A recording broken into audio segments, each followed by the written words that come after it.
All right, chapter 25.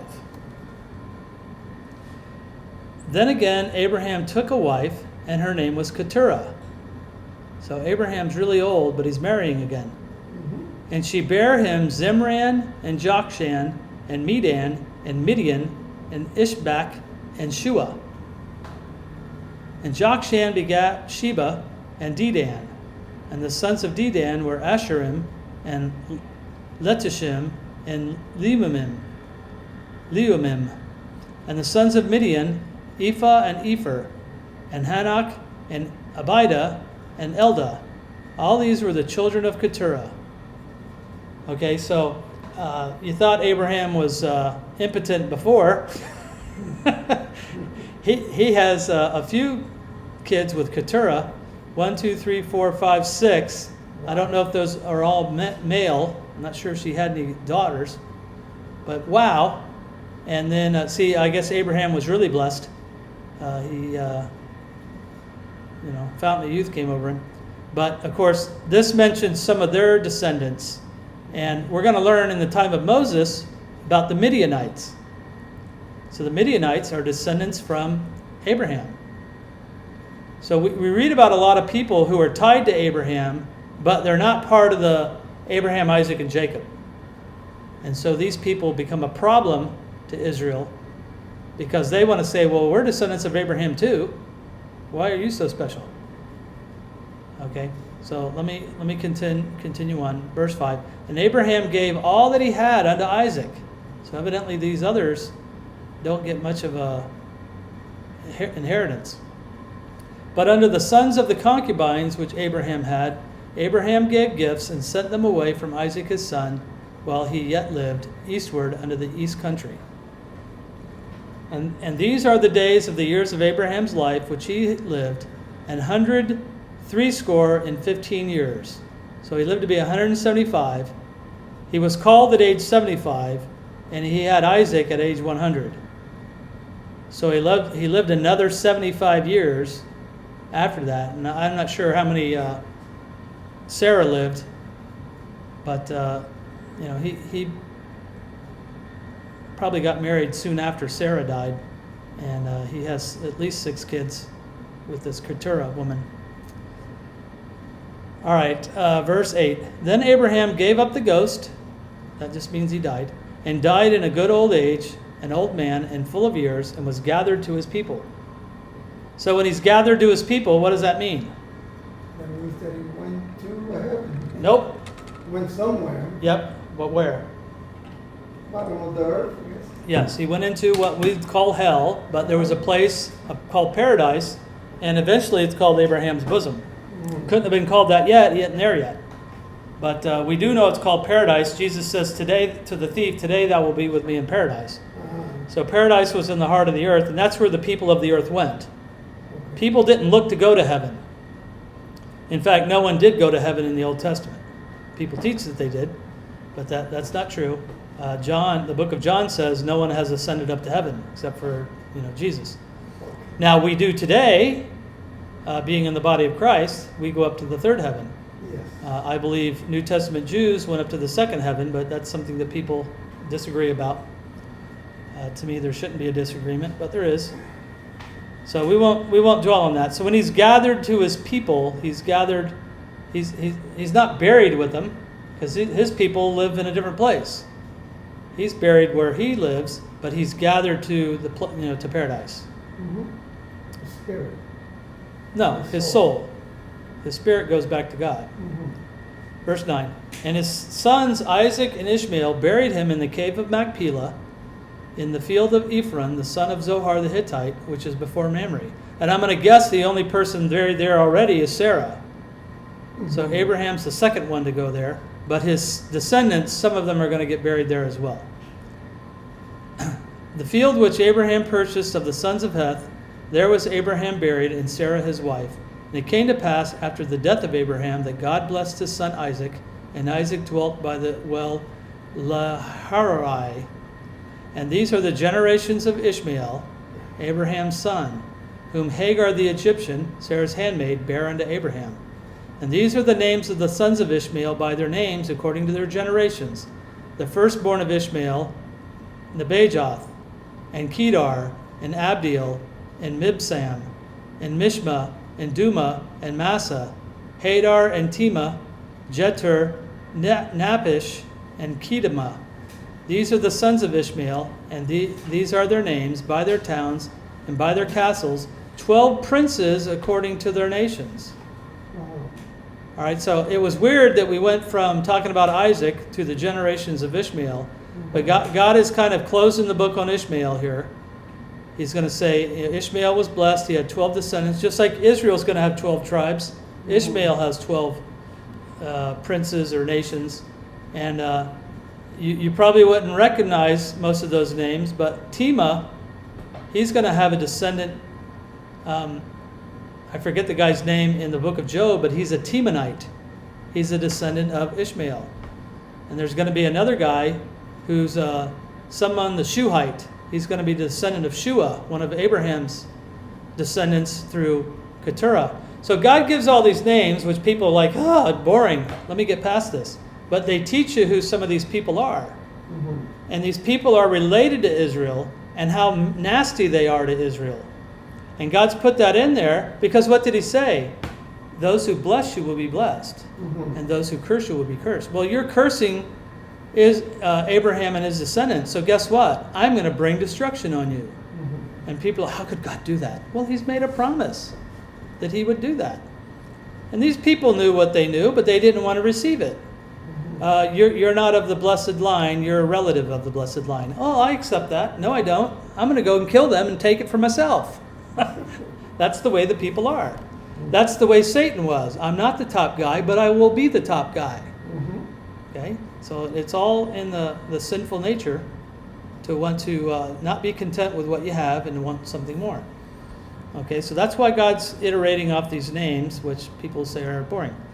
Verse 17, and these are the years of the life of Ishmael, 137 years. And he gave up the ghost and died and was gathered unto his people. So what you'll know is the lifespans are going to get shorter. By the time Moses comes, he lives to be 120. Abraham 175, Ishmael 137. We'll see about Isaac and Jacob later on, but they're getting shorter. They were in the 400s before Abraham. They dropped down to the 200s and then down under 100. And of course, when you get to the time of David, it's a stretch to get to 100. All right, verse 18, and they dwelt from Havilah unto Shur, that is before Egypt, as thou goest toward Assyria, and he died in the presence of all his brethren. Again, that's Ishmael. All right, verse 19. These are the generations of Isaac, Abraham's son. Abraham begat Isaac, and Isaac was 40 years old when he took Rebekah to wife, the daughter of Bethuel the Syrian, of Paddan Aram, the sister to Laban the Syrian. So where is Abraham from? Israel. No. Oh. Israel doesn't even exist yet. From, no, I forgot. Well, his brethren are called Syrians. Abraham's a Syrian. Okay. But God called him from there to give them the land of the Canaanites. And of course, God's going to change the name of the land. It's not going to be named Abraham, is it? It's going to be named after his grandson, whose name will be Jacob. But God says, no, we're not going to call it Jacob. We're going to call it Israel. Jacob means deceiver. We're not calling it that. We're going to call it what I'm going to change it to. But anyway, Abraham's not from the land that he's in. He goes there to possess it. But he's from Ur of the Chaldees, but really his family's from Syria. His family had traveled down to Ur of the Chaldees, and what they decided to do is they decided to leave and go back home. And eventually when Abraham's father dies, God says, all right, it's time to move on. But this is where his people are from. They're Syrians, not Assyrians. Assyria and Syria are not the same place. The Assyrians are problematic people. The Syrians, not so much. Okay, verse 21. Syrians and Assyrians. Yeah. Assyrians are descendants of Asher. Don't know why, but that's what they are. And I don't know where the Syrians come from. They have different ancestry. verse 21. And Isaac entreated the Lord for his wife because she was barren, and the Lord was entreated of him, and Rebekah his wife conceived. And the children struggled together within her, and she said, If it be so, why am I thus? And she went to inquire of the Lord. So I guess she doesn't know she's got twins, and maybe it wasn't common. I don't know. And the Lord said unto her, 2 nations are in thy womb, and the 2 manner of people shall be separated from thy bowels, and the one people shall be stronger than the other people, and the elder shall serve the younger. Okay? So, what does it say the older will do? Will serve the younger. Yes. Now, if you go to the New Testament,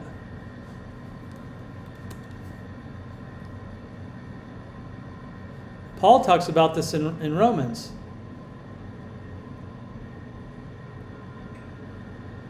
Romans 9:11. I'll go back to verse 10. And not only this, but when Rebekah had conceived by one, even by our father Isaac, for the children being not yet born, neither having done any good or evil, that the purpose of God according to election might stand, not of works, but of him that calleth. It was said unto her, The elder shall serve the younger. As it is written, Jacob have I loved, but Esau have I hated. Now, here's what people conclude. Before the children had done anything, God loved one and hated the other. No, that's not what it says. Why does God love Jacob and he hate Esau? He's not talking about the person, he's talking about their descendants. The Edomites who come from Esau are going to be a wicked people who do nothing but persecute the Jews. God's going to say later in Scripture that he hates the Edomites, the descendants of Esau, and he's going to judge them. But what did he say was done? What was done by election? That the elder would serve the younger. Not that the younger would be saved and the elder would be condemned to hell. God didn't decide that. What he says was the older will serve the younger. Can they both be saved? If they want to. Can they both be lost? If they want to. God didn't decide that, but that's what people teach. They say, see, God decided one of them would be saved and one of them would be condemned to hell. Well, that's not what it teaches. But that's what people teach. So we've got to be careful with junk like that. But what it even says back here in Genesis that the elder shall serve the younger. So that's what was predetermined. God says before they're even born, the older will serve the younger. And there are many cases where that's true. Most of the time, the inheritance was given to the eldest. But God did mighty things through someone that wasn't the oldest. David was the youngest of his 7 brothers. I think he had 6 brothers. Well, he's the one that became king. Okay, and you have some other cases. Joseph, of the 12 tribes of Israel, 12 sons, he's the 11th. So God isn't picking, oh, this is the one I like, I'm going to save him, the rest of them are condemned. No, that's not what he's doing. He does say sometimes that one will serve another. And what does God say about leaders? You're to serve. You're to be a servant to everyone else. Not that you're to be saved and everyone else is going to hell. That's not what he teaches. All right. Lost my spot here. Okay, verse 24. And when her days to be delivered were fulfilled, behold, there were twins in her womb, and the first came out red, all over like a hairy garment, and they called his name Esau. And after that came his brother out, and his hand took hold of Esau's heel, and his name was called Jacob. And Isaac was 80 years old when she bare them. So what's 80 years old? 33. Nope. Score is 20, so 80 is 60. He's 60 years old, and it said at 40 years old he got married. So for 20 years, it ain't working.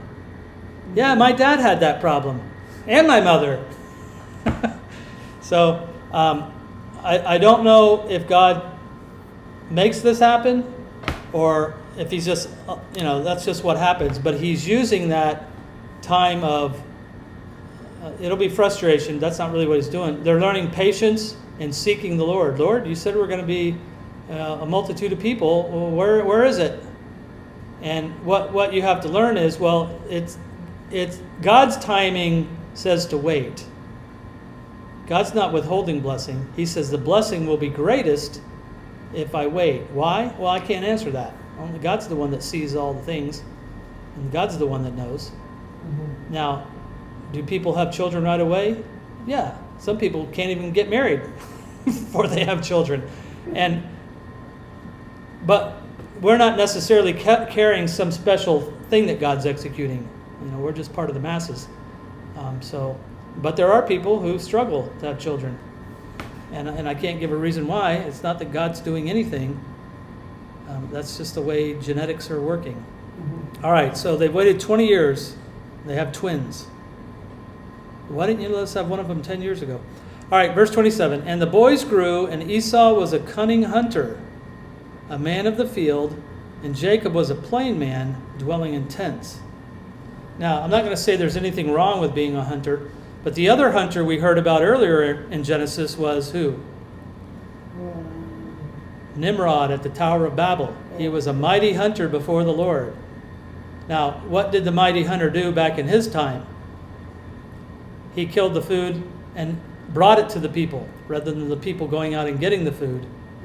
So the people didn't scatter. That was part of his plan. Now, that's not really the issue here. But when you look into, well, who's Nimrod, you can learn about who Nimrod is by looking at Esau. Because God is bothered to tell us both of them are hunters. He says next to nothing about Nimrod, but he teaches us a lot about who Esau was.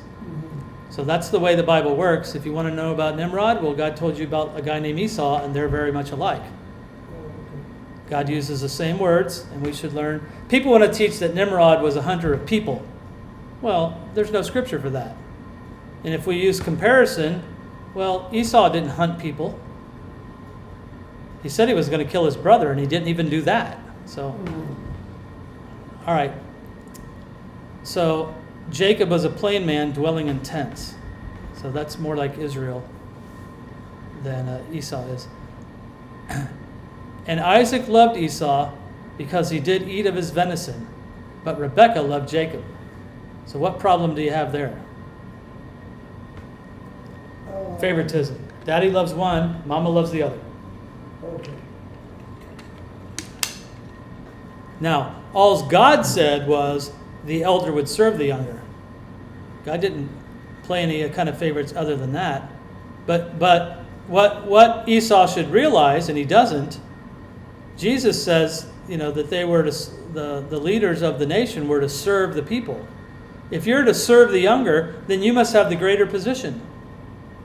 Right? Mm-hmm. But I'll say, I don't know what Esau knew, what his mother told him, but he's probably like, I'm not serving him. Let him serve me. That's the way carnal people think.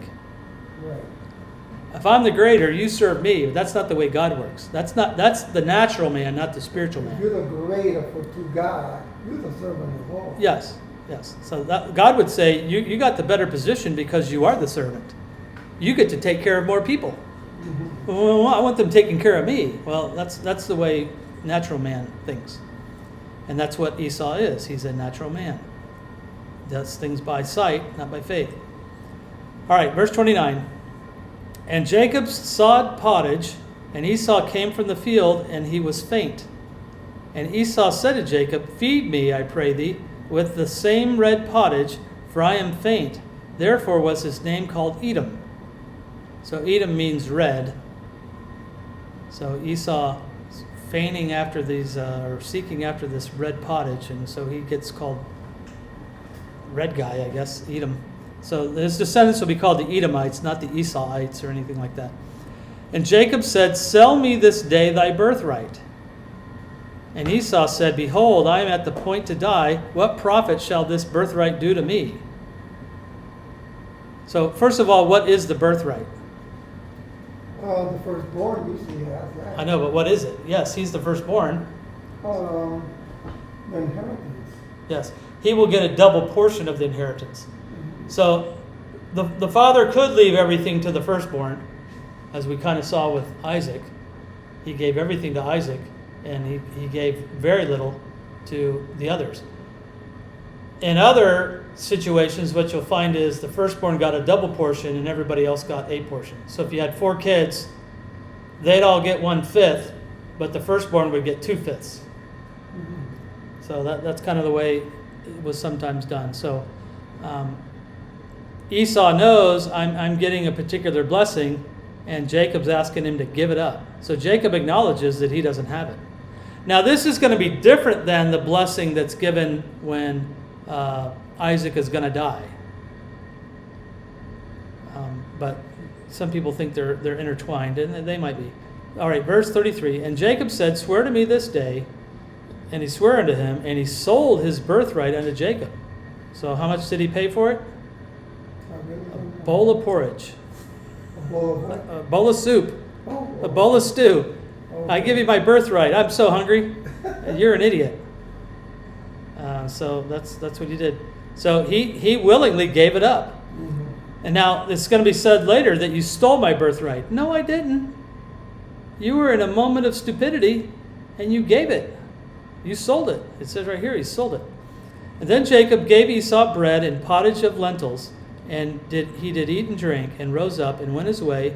Thus Esau despised his birthright. Mhm. So He didn't care much He didn't about think it. much of it. He was living in the now. What good's my birthright if I'm going to die? Well, that's true, but are you really going to die?